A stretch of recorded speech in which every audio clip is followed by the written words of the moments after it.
좋은 아침입니다. 우리들의 삶에 특별한 일 없이 살아가고 있다는 것은 큰 축복이며 하나님의 은혜입니다. 오늘 하루도 여러분의 삶 속에 주의 선하신 다스리심이 충만하게 임하시길 바라며 누가복음 18장 말씀으로 함께 은혜를 나눕니다. 오늘 본문에서 예수님께서 자신을 따르는 자들에게 기도에 대하여 비유의 말씀으로 가르치십니다. 이 비유에서 핵심은 크게 두 가지로 생각해 볼 수 있습니다. 첫째, 기도는 항상 해야 한다는 것입니다.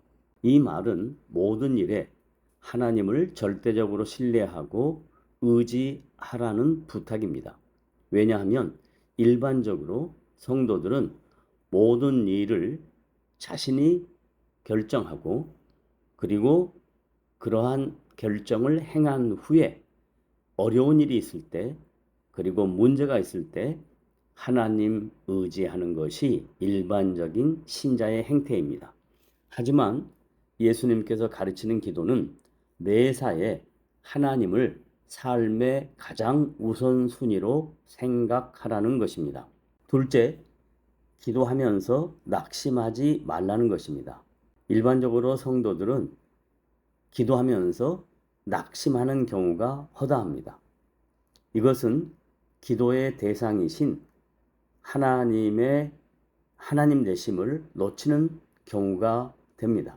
하나님은 자신의 시간과 자신의 뜻에 우리의 생각을 맞추는 것이 아니라 하나님 자신이 선한 결과를 허락하시기 위하여 성도들의 기도에 응답하시는데 그 응답은 우리의 생각과 우리의 기준과 다를 때가 훨씬 많습니다.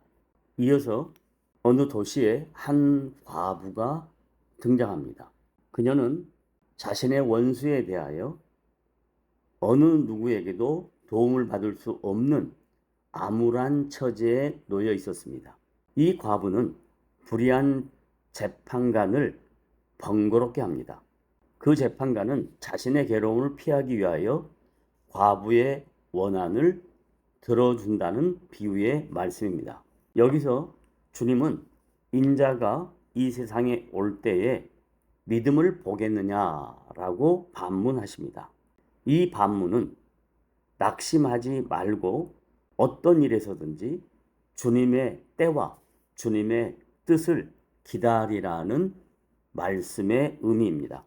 이어서 바리새인과 세리의 기도에 대한 비유입니다. 바리새인들은 그 당시 종교적 지도자들입니다. 그들은 형식적이고 종교적인 신앙 행위에 대하여 매우 철저했던 자들입니다. 기도에 대하여도 역시 형식적으로 하나님께 정해진 시간에 기도했던 자들입니다. 반면에 죄인인 세리는 하나님 앞에 자신의 연약함과 무능함과 부족함을 인정하고 하나님께 도움을 구합니다. 이 비유에서 가르치는 기도의 본질은 하나님 앞에 우리가 설 때 연약함과 무능함과 부족함을 인정하고 주의 도우심만을 전적으로 바라는 것이 기도자가 가져야 될 신앙의 자태라고 말씀합니다. 이어서 하나님의 나라는 어린 아이가 들어간다고 비유합니다. 이 비유는 육체적인 어린 아이가 하나님의 나라에 들어간다는 것이 아니라 하나님 앞에서 자신의 연약함과 무능함을 인정하고 주의 은혜를 간구하는 자들이 하나님의 나라에 들어갈 수 있다라고 말씀합니다. 마지막 18장 후반부에 보면 이제 예수님은 자신의 대속 사역의 죽음인 십자가의 죽음과 죽음 후 3일 만에 사탄 권세, 마귀 권세, 죄의 권세를 이기시고 승리와 영광의 부활의 모습으로 제자들 앞에 나타나실 것을 예언합니다. 성도 여러분, 우리가 오늘 하루를 살아갈 때에도 우리의 인생살이에 녹록한 일이 없습니다.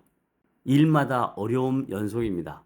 하지만 주님이 살아계심을 믿고 주님이 우리의 기도에 응답하실 것을 의지하고 낙심하지 말며 최선을 다하여 주의 뜻과 주의 시간을 기다릴 줄 아는 지혜로운 성도들이 되셔서 오늘 하루도 주님과 더불어 사는 복된 성도들이 되시기를 주님의 이름으로 부탁드립니다.